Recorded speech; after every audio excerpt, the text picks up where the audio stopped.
Good morning po muli mga ka-homeowners. Nandito po muli tayo. Parang ipagpatuloy po ang ating discussion tungkol sa pinaka-controversial na dokumento sa loob ng Homeowners Association, ang ating pong bylaws. Kung inyong pong matatandaan, noong tayo pong last na nagkausap, ay atin pong pinag-usapan ang unang pahina at ilan sa mga section nito at articles. Pinag-usapan natin noon, kung inyong napanood ang aking last na vlog tungkol dito, ang Article 1 Declaration of Purpose, Article 2 Location, Article 3 Membership, na kung saan ay diniscuss natin ang application for membership, termination of membership, rights of the members. Okay. Dito po sa article na to at tayo po ay magpapatuloy, dito na po tayo sa Section 5. Duties and responsibilities of a member. A member shall have the following duties: to timely pay association dues, fees, and other assessments. Okay. Napakadali naman po intindihin. Kailangan lang natin magbayad on time, sabi niya, sa ating mga dues. Letter B, to support and participate in the projects, activities, and affairs of the association. So, dapat po tayo umaattend sa mga meetings, tayo po ay dapat umaattend sa kanilang mga activity o nakikihalubilo sa mga proyekto nila. Tayo po ay dapat na sumusunod kung tama po. Maliban na lang kung ito ay mali. Letter C, to attend meetings of the association. So, dapat po lagi tayong ma-attend bilang mga membro ng COA. Letter D, to comply with bylaws, policies, rules and regulation, and deeds of restrictions of the association. Okay. Kailangan po nating sumunod sa mga polisiya na kanila po pinatutupad, mga regulasyon, at sa mga bagay-bagay na kanilang mga ipinagbabawal. So, napakarami po nito. Kung inyong titingnan sa loob ng HOA, napakarami pong mga policies and regulation at marami ding mga restrictions. Isa na rito ang sticker, okay? Ang one-side parking, ang paggamit ng videoke, at paggamit ng kalsada pag may okasyon ang bawat HOA. Yan. Ilan po yan sa mga restrictions, policies, and regulations na pinapatupad po ng ating HOA. Okay, Section 6 na po tayo, voting rights. Each member shall be entitled to one vote regardless of the number of properties owned. A member may exercise his, her, its voting right in person or by proxy. So, ito po. Meron po sa mga sitwasyon sa HOA na ang isang member ay meron po siyang mga multiple na pag-aari. Dalawa, tatlong bahay, nakabili siya sa loob ng subdivision. At kadalasan po, ang lagi nating ina-assume na pag po tayo ay merong multiple ownership sa loob ng HOA o ng subdivision, ang iniisip natin na bawat isa doon ay maaaring makaboto. Okay? Ayon po sa Section 6, regardless kung ilan man ang number ng properties mo, isa lang din po ang boto na maaari mong magawa. A member may exercise his, her, its voting right in person or by proxy. Kung hindi po kayo makakaboto sa panahon ng eleksyon, maaari po kayong magpa-proxy. Ngayon, during the election, meron pong mga ipinapatupad na regulasyon ang ELECOM or Election Committee sa pagtanggap ng proxy.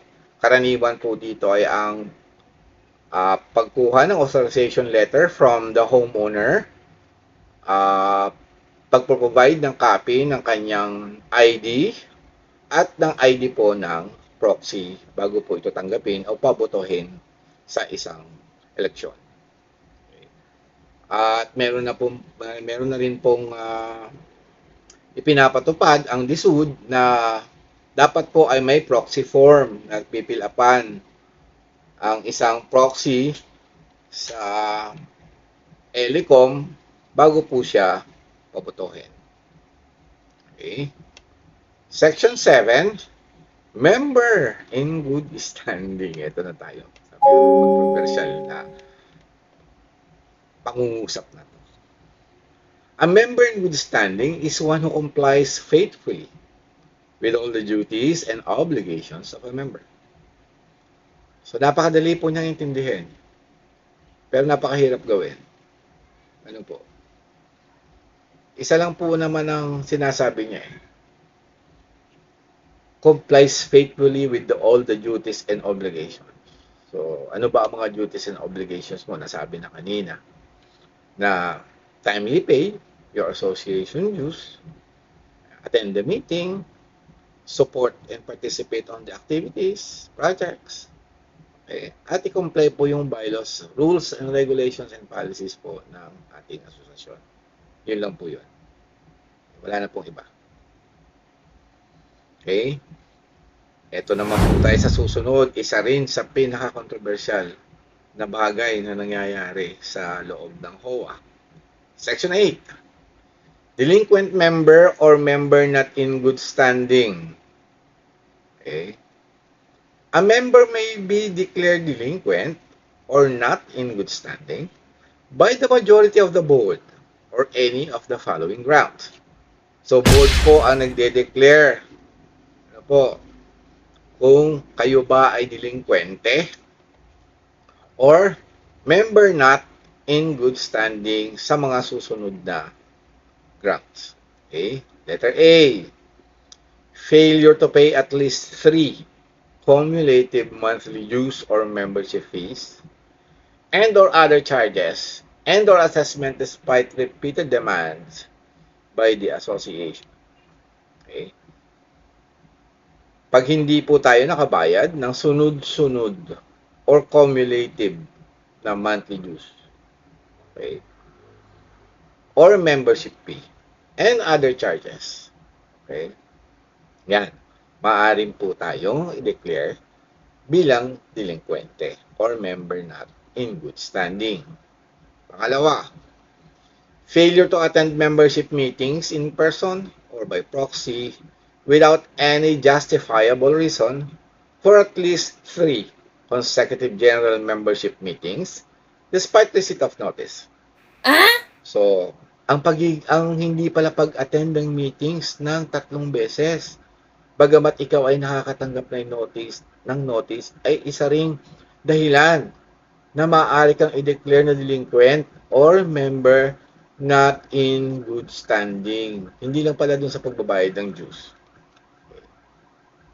Letter C, finding of repeated violation of a non-compliance with, included but not limited to final orders, and directives pertinent to laws, rules and regulations, and policies issued by duly constituted authorities, these bylaws, and or the association's policies and or rules and regulations.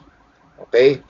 Kung kayo po ay napatunayan na palagi na lang na nagva-violate, lalong-lalo na sa mga rules, policies, and regulations po ng HOA, maaari din po kayong i-declare na delinquente or member in good standing.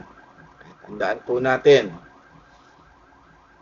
Letter D, commission of conduct inimical to the interest of the association and or the community and determined by the board from competent proof and after due notice and hearing to have been committed by the member.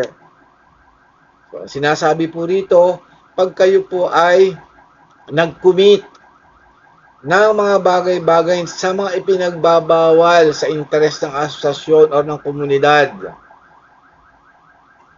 na napatunayan po ng mga board after due notice and hearing.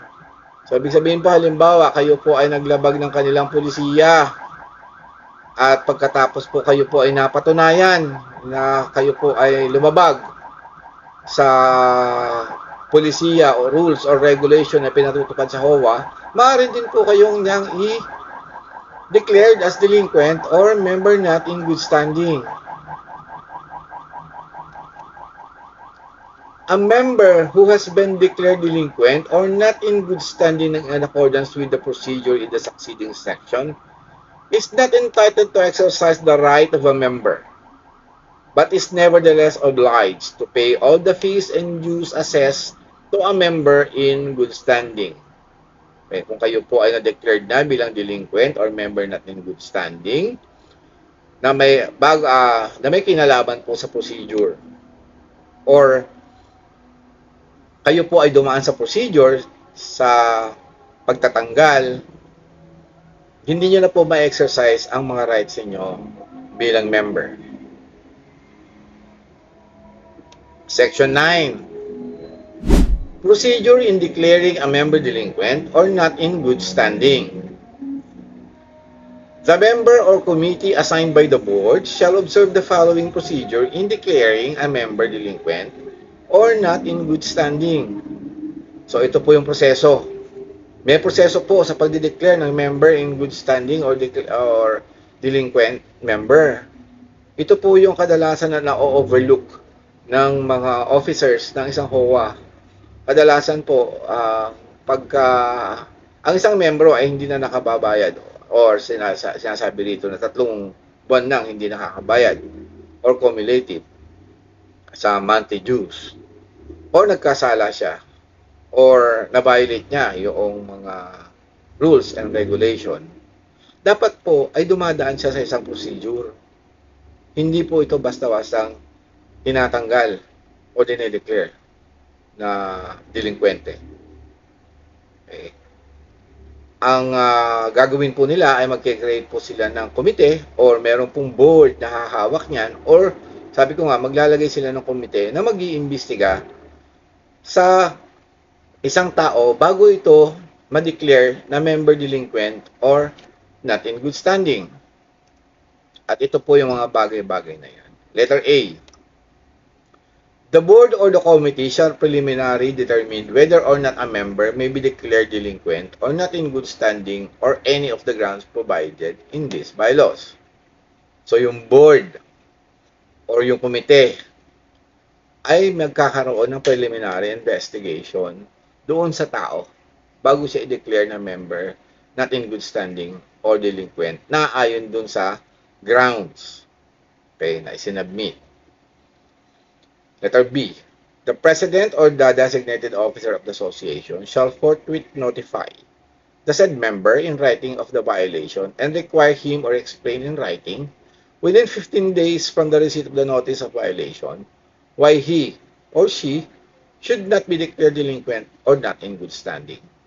So, ang presidente po ng asosasyon o yung designated officer, yung committee or yung board, okay, ay magbibigay po ng notice, okay, tungkol sa violation na nagawa po ng isang membro. Kailangan po ay nire-require po siya dito na mag-explain in writing within 15 days magmula po sa araw ng kanyang pagkakatanggap po ng notice. Okay. Wala pa tayo.